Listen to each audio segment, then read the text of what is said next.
Tesouros de Davi.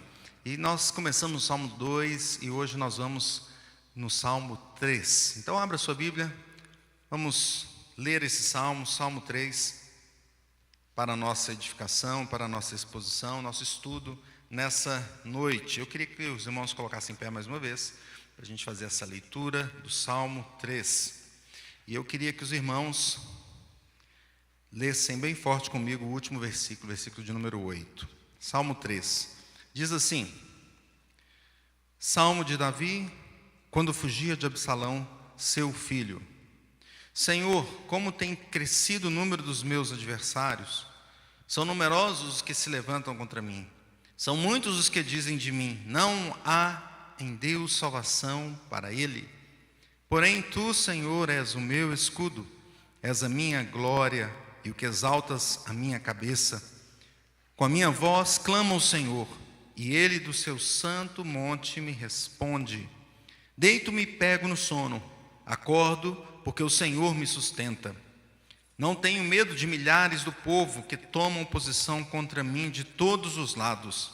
Levanta-te, Senhor, salva-me, Deus meu, pois feres nos queixos a todos os meus inimigos e aos ímpios quebras os dentes. Do Senhor é a salvação, e sobre o teu povo a tua bênção. Glória a Deus. Podemos assentar, meus irmãos? A palavra socorro, ou então a palavra SOS, ou então Mayday, Mayday, são palavras que a gente conhece, a gente já ouviu, que são palavras faladas ou gritadas num momento que precisa-se de uma ajuda externa, de uma necessidade externa. Porque quando você grita socorro, não está mais aqui a solução, parece que está fora, você está pedindo socorro, ajuda de alguém, por mais que você esteja numa situação difícil ali, né? A nossa irmã Socorro, eu gritei aqui, calma irmã, o nome da irmã é um nome importante, porque mostra isso, a necessidade de uma ajuda, de um socorro de Deus, nesse caso aqui.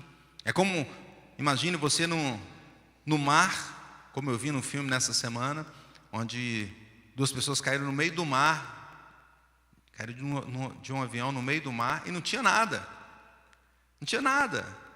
água para todo lado, e elas não tinham como comer, não tinham como beber a água, porque aquela água é salgada, não tinha como fazer nada, ia ficar ali esperando a morte. Alguém precisava vir de fora, não adiantava nadar, vou nadar até o continente. Eles estavam a quilômetros e quilômetros de distância, eles tinham pedido já o socorro pelo rádio do avião, mas aí a hora que o avião caiu já não tinha mais rádio, não tinha nada. Quando a pessoa está na situação que ela mesma não pode se salvar, então ela grita por socorro, por uma salvação externa. E aqui no texto, Davi se encontrava numa situação muito difícil, uma perseguição complicada. Ele percebe que apenas a sua força, e ele era o rei, mas ele percebe que a sua força já não era mais suficiente. O título do Salmo nos mostra aí o contexto, qual o momento que Davi vivia. Davi estava fugindo de Absalão, seu filho. Absalão queria matá-lo. Mas por que o filho queria matar o pai?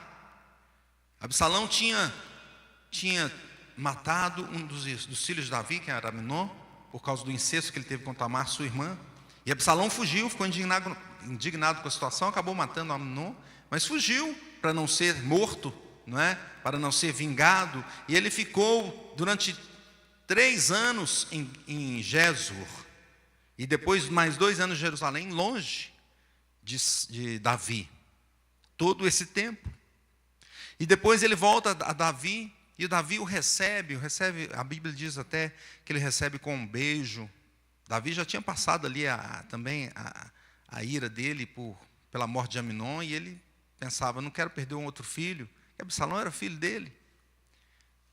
Mas Absalão, naquele momento, ele começa a pensar, quem sabe eu sou mais justo do que meu pai, e eu vou tomar o trono. Por quê? Porque ele começou a ficar ali, perto de Jerusalém, ali em Jerusalém, e as pessoas vinham, e ele juntou ali algumas pessoas para ser, vamos dizer assim, o seu exército, a sua guarda pessoal, aqueles que iam com ele, para qualquer lado, para qualquer batalha, para qualquer luta. E começou a aparelhar ali carros e cavalos, ele começou a ficar forte. E ele começou a ver pessoas ali e querer julgar aquelas pessoas, julgar a causa daquelas pessoas. E ele falava de uma forma que conquistava as pessoas, sabe? Aquela fala mansa.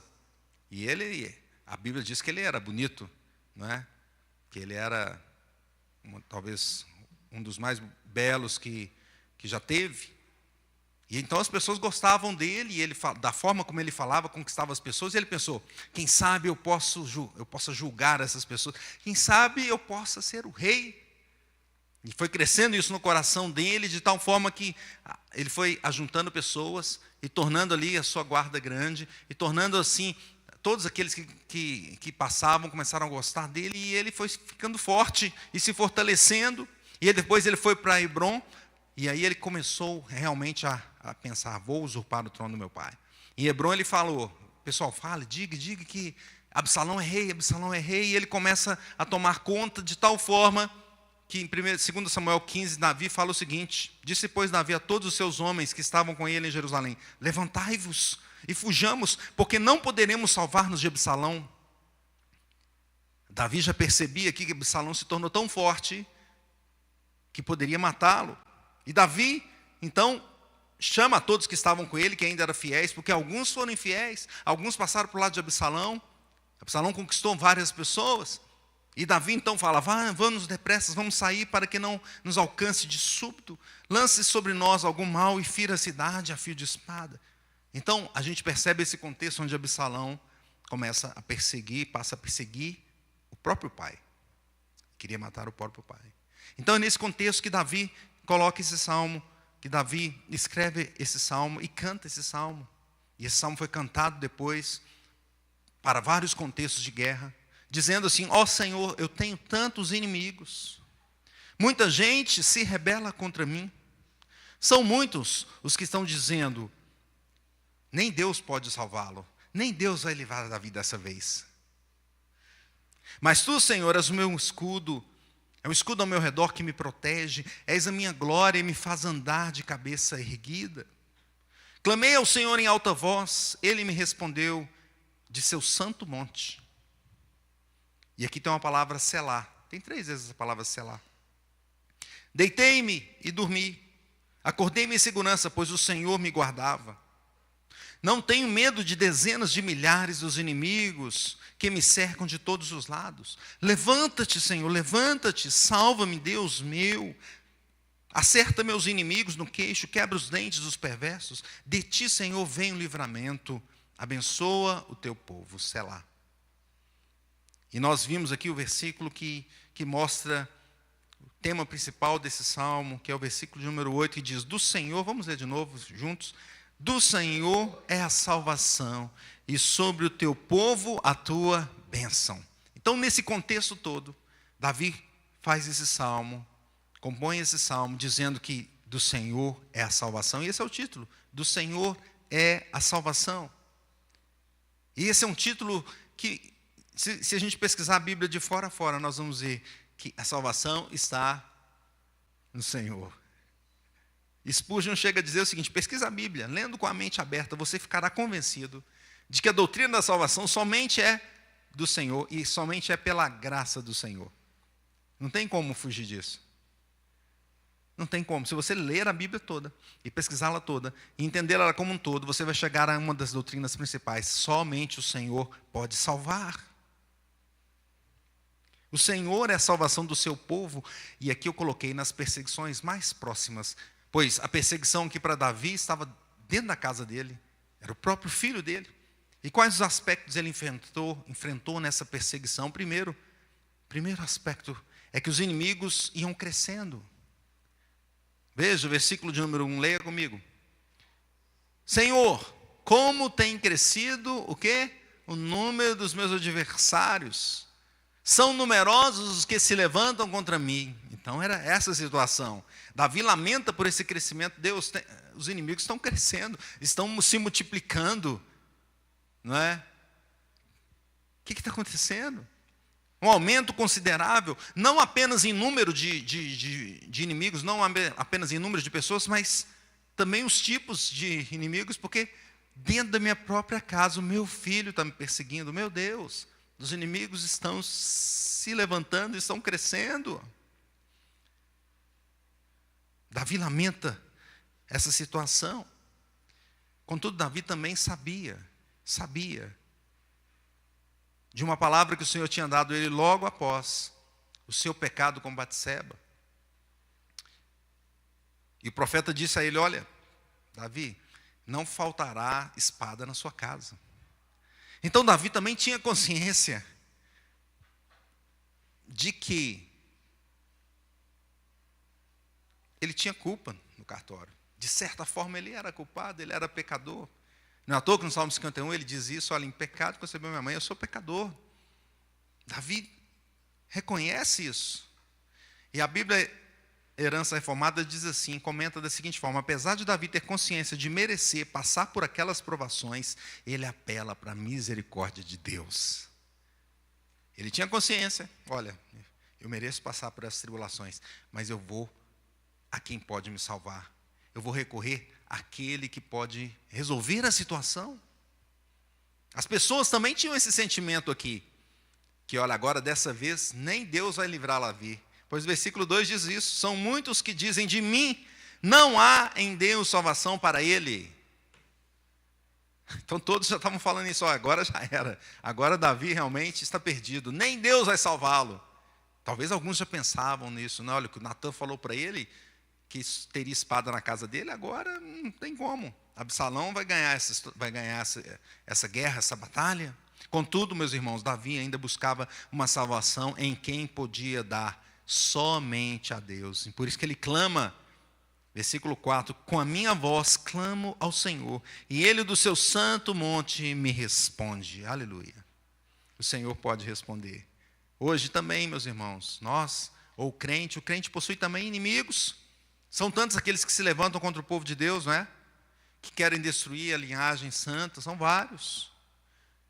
Quem sabe até alguns muito perto, colegas de trabalho, ou escola, ou familiares. Não é? Quem sabe aqueles que estão do seu lado te desejam mal. Como eu já tive situações assim do meu lado, pessoas que desejavam mal, que fizeram um trabalho contra mim, pessoas querendo destruir, não é? Quem sabe da própria casa, quem sabe os próprios familiares. Assim como Davi, muitas vezes os inimigos se levantam. E algumas vezes podem se levantar por causa de nossa própria falha, não é isso? Pois Romanos diz: todos pecaram e carecem da glória de Deus. Então nós não somos inculpáveis, né? Nós não somos, vamos dizer, santinhos, nós somos separados por Deus. Mas muitas vezes erramos. 1 João diz isso: se dissermos que não temos pecado nenhum, a nós mesmos nos enganamos e a verdade não está em nós. Então, muitas vezes merecemos a perseguição. Contudo, nesses casos e em outros casos, o Senhor é poderoso para nos salvar. Tem aquelas pessoas que dizem assim: não, mas meu pecado foi tão grande, é tão terrível que Deus não vai me perdoar.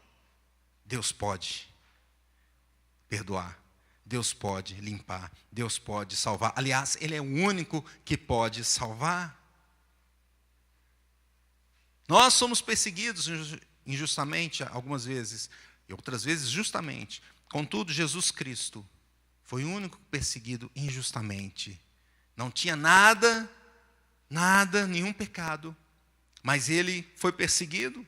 E Jesus também fugiu, assim como Davi nessa situação aqui. Em algum momento, quando ele saiu de Cedron, no ribeiro de Cedron, foi para Getsêmani. Mas ele fugiu até o momento certo da sua morte, e ali ele a recebeu. Jesus foi perseguido, e foi perseguido pelo próprio povo. Se Davi foi perseguido por seu filho, Jesus foi perseguido por seu próprio povo.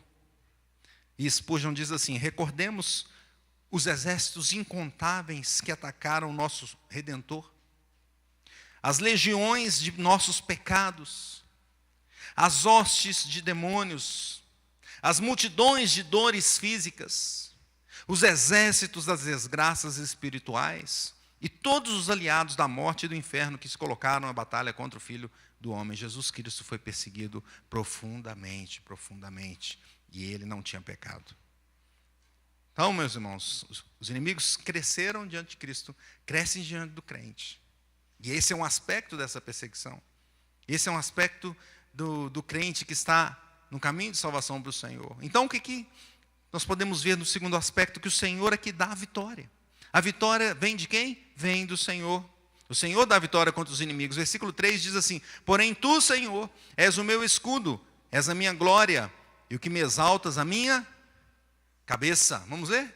Porém tu, Senhor, és o meu escudo, és a minha glória, e o que exaltas, a minha cabeça.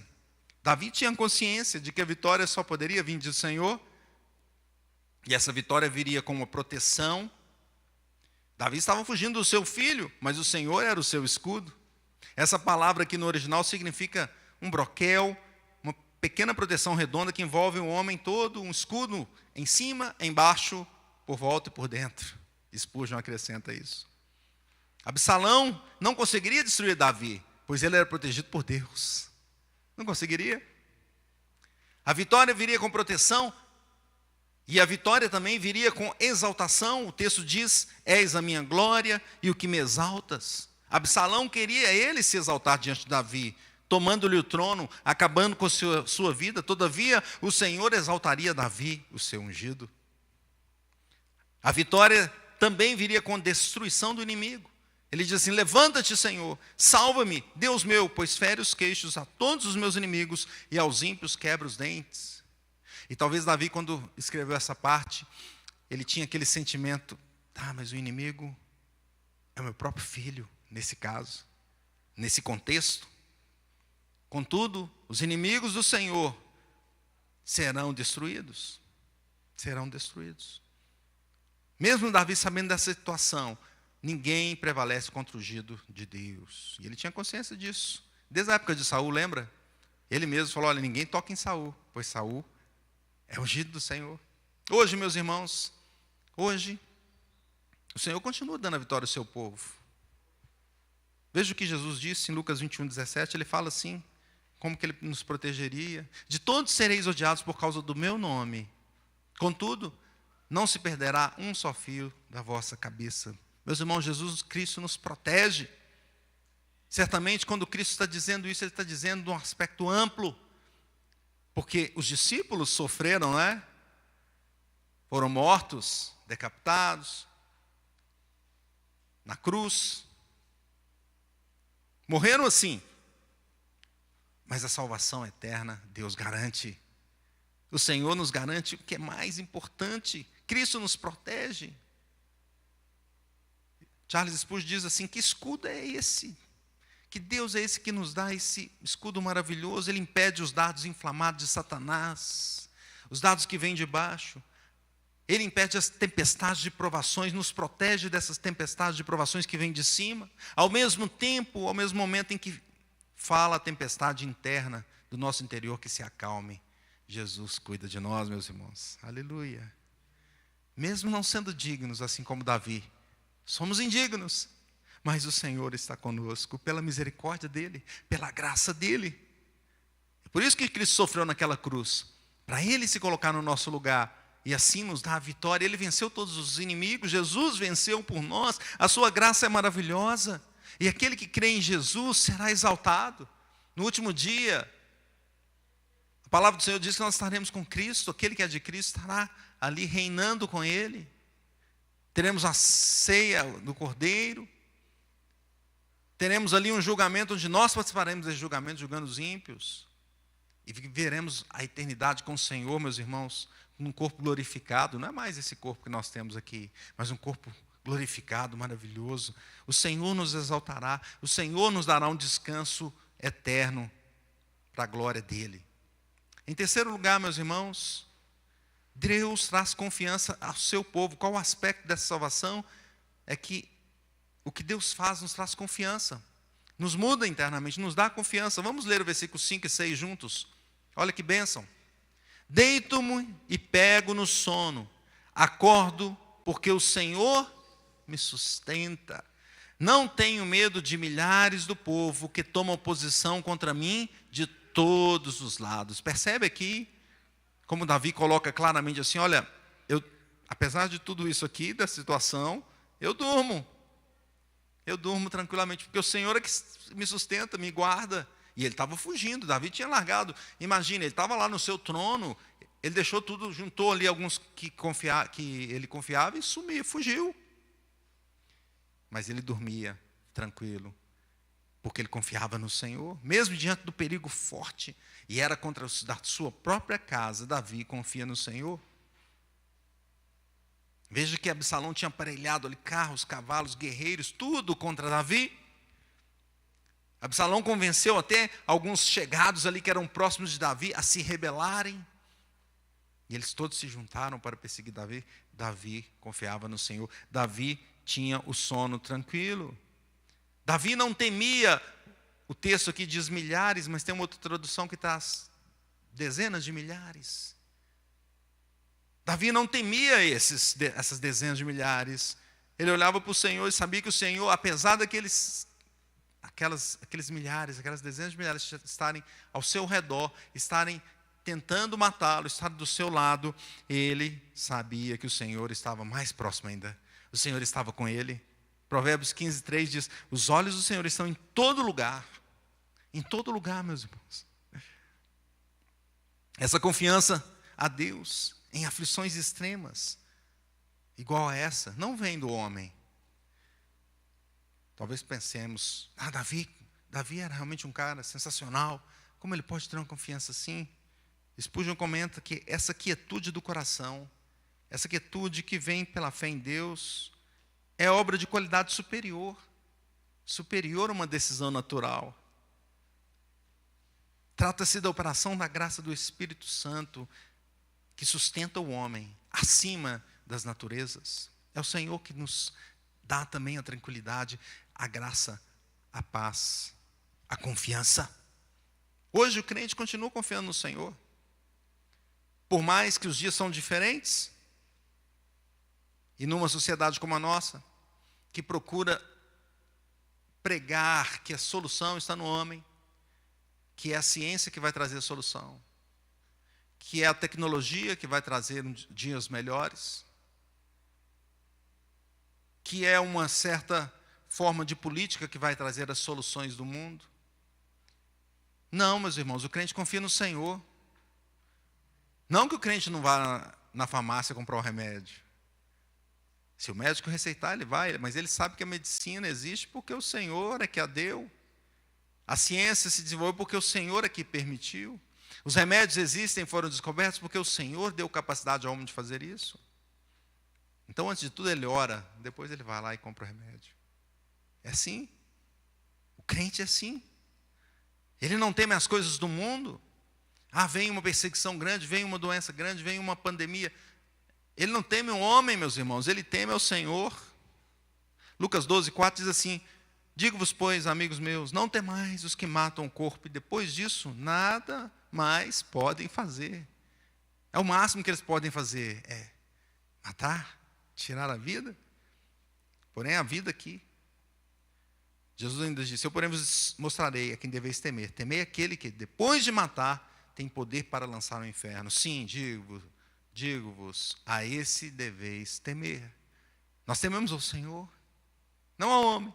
As pressões do mundo, as perseguições físicas, as pressões psicológicas, as pressões da mídia, políticas, econômicas, nada disso pode destruir o crente. Apenas Deus pode. Então, ele confia no Senhor. O verdadeiro crente não teme o mundo e os inimigos de Deus, pois esses inimigos já estão derrotados. Ele teme o Senhor e confia no Senhor. Glória a Deus. Concluindo, meus irmãos, o Senhor é a salvação do crente contra os seus inimigos, é o Senhor. Mesmo que sejam os mais próximos, que sejam crescentes esses inimigos, o Senhor é a salvação. É o Senhor que dá vitória por meio de Jesus Cristo, vitória conquistada na cruz e que dá vida eterna, vida eterna. Então, como viveremos? Algumas aplicações para a nossa vida. A primeira delas, viveremos clamando pela salvação do Senhor. Só o Senhor pode dar. Nós vamos clamar a Ele. Nós não ficaremos desesperados diante das perseguições, das lutas, das batalhas dessa vida. Nós não buscaremos uma solução na autoajuda para a nossa mente, para o nosso pensamento, para a nossa alma. Nós não vamos desistir como muitos desistem, alguns desistem. Alguns deixam a fé. O pastor Marcelo pregou sobre apostasia esses dias. Alguns deixam a fé. Alguns falam assim, não, o Senhor não me respondeu em tal situação, então Deus não existe. E deixam a fé.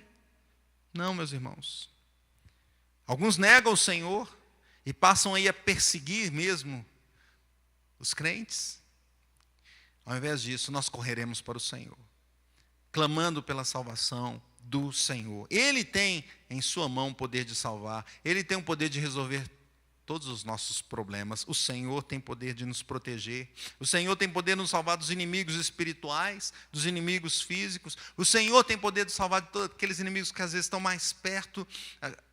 Quem sabe alguém que está do teu lado, ou então quem sabe aquele que está dentro de você. O inimigo mais terrível dentro de nós. O Senhor pode nos salvar. Jesus Cristo pagou a dívida naquela cruz. Jesus Cristo atua em nossa vida. O Espírito Santo nos regenera, nos santifica e muda o nosso ser. Se o inimigo está dentro de nós mesmos, o Senhor é poderoso para nos mudar. Ele nos levará até a salvação final, pois do Senhor é a salvação. Thomas Watson diz assim, quando a oração vai na vanguarda, no devido tempo a libertação vem na retaguarda. Quando oramos ao Senhor, Ele estará conosco, Ele nos salvará. Oremos, irmãos, clamemos ao Senhor. Fico satisfeito de ver a SAF marcando tantos momentos de oração, pois quão importante é. E quanto mais a gente vai lendo, estudando e percebendo esse mundo, mais a gente vai orar, não é? Porque a gente vai chegar a essa conclusão, é só do Senhor que vem a salvação. Como Jonas disse, ao Senhor pertence a salvação. Como viveremos? Viveremos clamando ao Senhor por essa salvação e confiando que o Senhor a dará. Independente dos inimigos que se levantem, o Senhor vai dar. Se os inimigos são os inimigos externos ao nosso redor, o Senhor vai nos proteger. Se são inimigos espirituais, o diabo e seus anjos, o Senhor estará conosco. O Senhor está ao nosso redor. Se o inimigo é um inimigo interno, os nossos pecados, a nossa alma, o Senhor mudará a nossa vida. Confiemos nisso. Confiemos que o Senhor vai nos levar até o final. E a obra que o Senhor está fazendo em nós será concluída para a honra e glória do Senhor. Não abandonemos a fé, confiemos na salvação do Senhor. Como viveremos, meus irmãos? Em terceiro lugar, viveremos temendo a Deus e não temendo aos homens. Façamos como Davi. Não temam o homem. Não temam o homem. Às vezes nós enfrentamos situações onde ficamos preocupados com este mundo, não é? Com aqueles que nos cercam. Um dia desse parece que uma pessoa estava aqui, andando em volta aqui do prédio. A gente já fica assim, não é? O que está acontecendo? Uma vez no condomínio onde a gente estava, apesar dos alarmes, apesar de tudo, a pessoa entrou. E a gente fica preocupado, não é? Não vamos temer ao homem, meus irmãos. O Senhor nos conduz, nos guarda. Vamos temer ao Senhor. Ao invés de preocupar com o homem, nós devemos temer a Deus. E temer a Deus significa que nós devemos andar conforme o Senhor quer. Pois o Senhor é que é poderoso para realmente tirar a nossa vida eterna. Ou nos dar a vida eterna. Ele é poderoso para isso. Temamos ao Senhor. Pedro diz assim, Atos 5, 29.